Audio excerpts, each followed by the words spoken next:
L'actrice Meagan Good et le pasteur Devon Franklin divorcent. Est-ce qu'on en parle sur le continent africain? Pasteur Mike Kalamba et le prophète Joel Tatou, qui ont également divorcé. Qu'est-ce qu'il faudrait qu'on retienne de ça?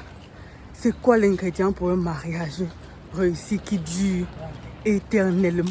Des hommes de Dieu comme ça là, vous voyez, pour se marier, ils pensent qu'ils prient, ils font tellement de choses et ils écoutent Dieu, mais qu'est-ce qui ne va pas? Elle a dit comment elle avait reçu la révélation du Seigneur, que c'était lui son mari.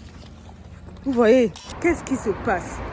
Vous savez, pourtant l'air heureux. Lorsque j'ai écouté le pasteur Kalamba et même le pasteur, le prophète Tatou, il disait, il se mariait pas pour divorcer, il n'aurait pas pensé.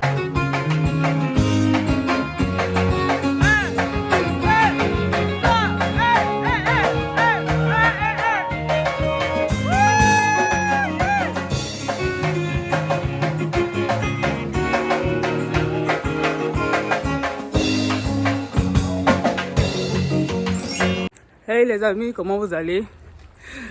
Je profite toujours lorsque je marche parce que c'est comme si c'est à cette heure-là que j'ai beaucoup plus d'inspiration, vous voyez.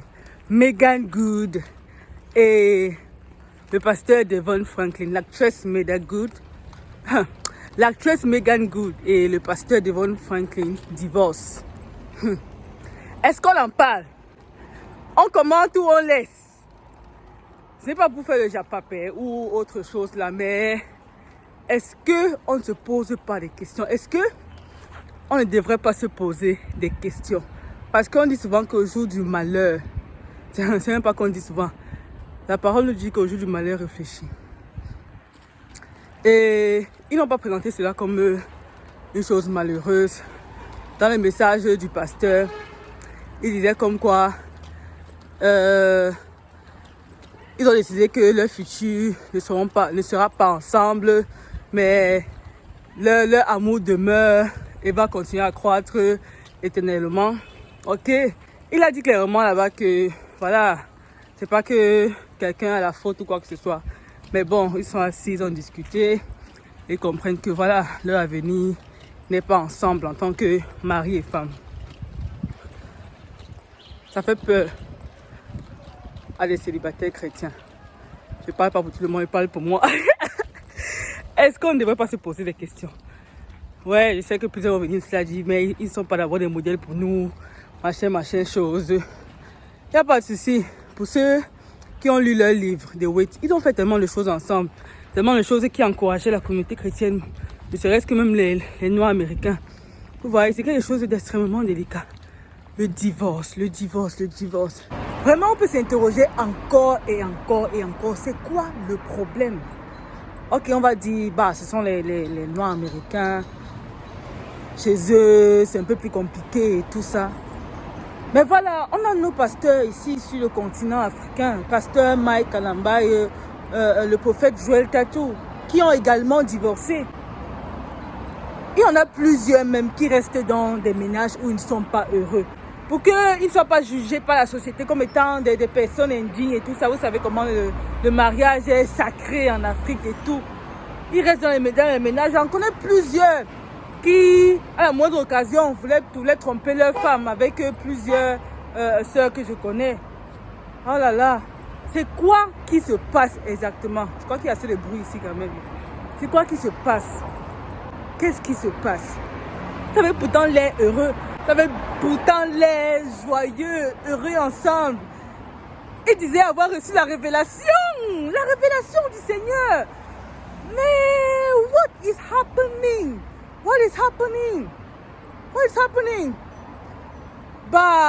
Dieu merci pour moi. Je m'interroge sur tout ça, mais j'ai des modèles auprès de moi. Vous voyez, mes parents.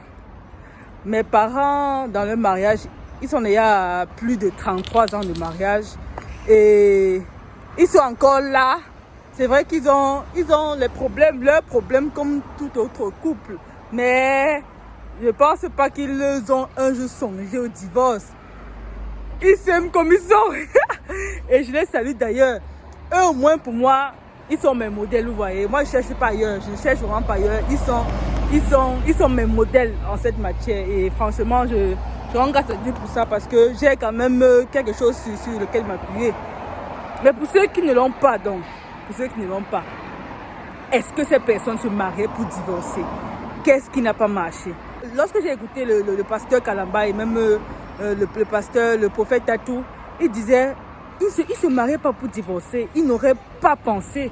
Des hommes de Dieu comme ça là, vous voyez, pour se marier, ils pensent qu'ils prient, ils font tellement de choses et ils écoutent Dieu. Mais qu'est-ce qui ne va pas en fait? What? Ça nous fait peur de... Pourquoi? Ah, les amis, je vous assure que dans la vidéo, ça fait mal. Je vous dis, ouais, ça fait mal au bras. Qu'est-ce qu'il faudrait qu'on retienne de ça?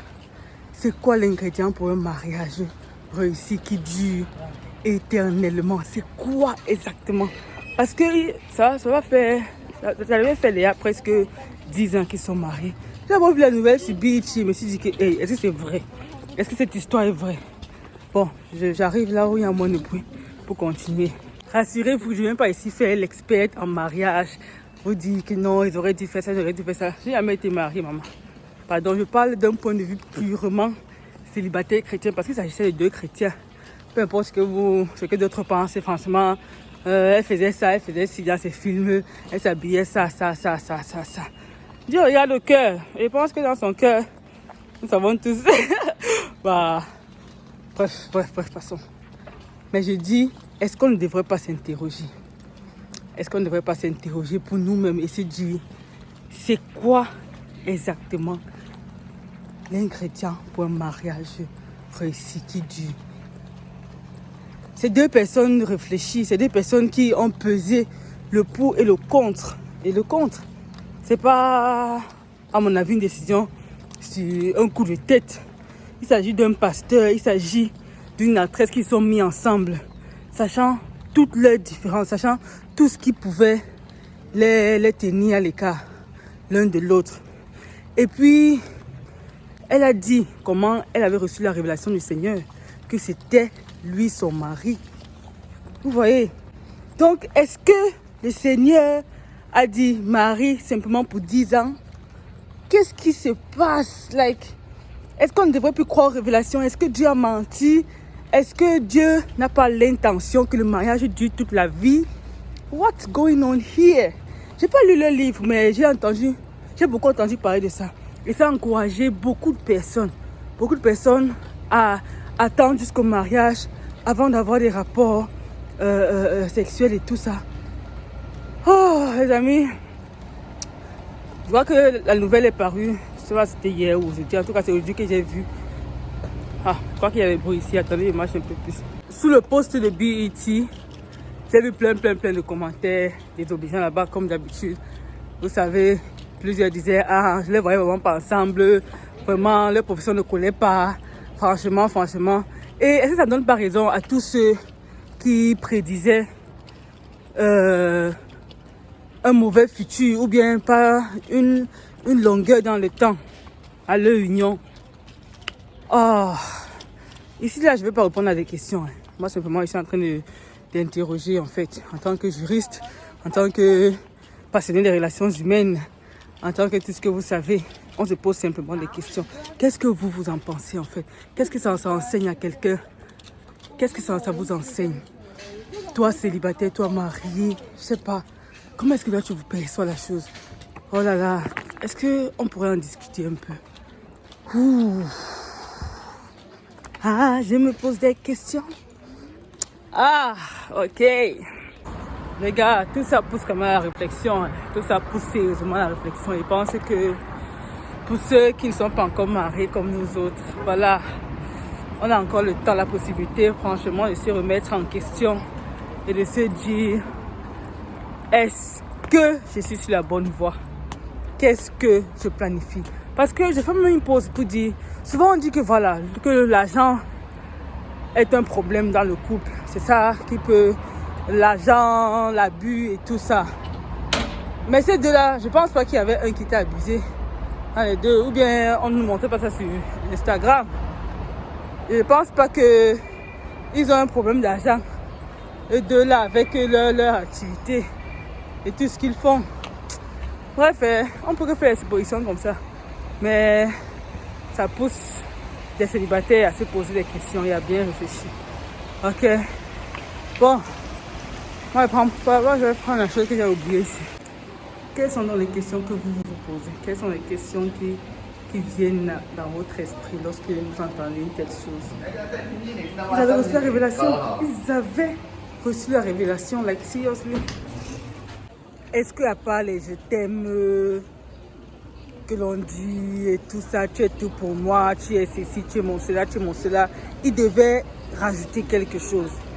Comment se sentent ceux qui ont été à leur mariage et ceux qui ont prié pour eux et ceux qui les regardaient même comme des modèles? Pourquoi pas? Comment se sentent ceux, n'est-ce pas, qui ont des témoins de tout ça? Vous voyez, un mariage engage tellement de choses. Et puis ceux qui leur ont souhaité même beaucoup plus d'années lorsqu'ils fêtaient leur 9e année de mariage. Plein de choses entrent en compte ici. Et moi, j'aime vraiment voir le bigger picture. Tout dans sa globalité, voir qu'est-ce qui s'est passé. Qu'est-ce qui s'est passé? Est-ce que l'amour n'a pas suffi? Est-ce que l'amour ne suffit pas? Ne suffit plus? Est-ce qu'à part l'amour, les je t'aime, il faut autre chose? Est-ce qu'ils se mariaient pour divorcer?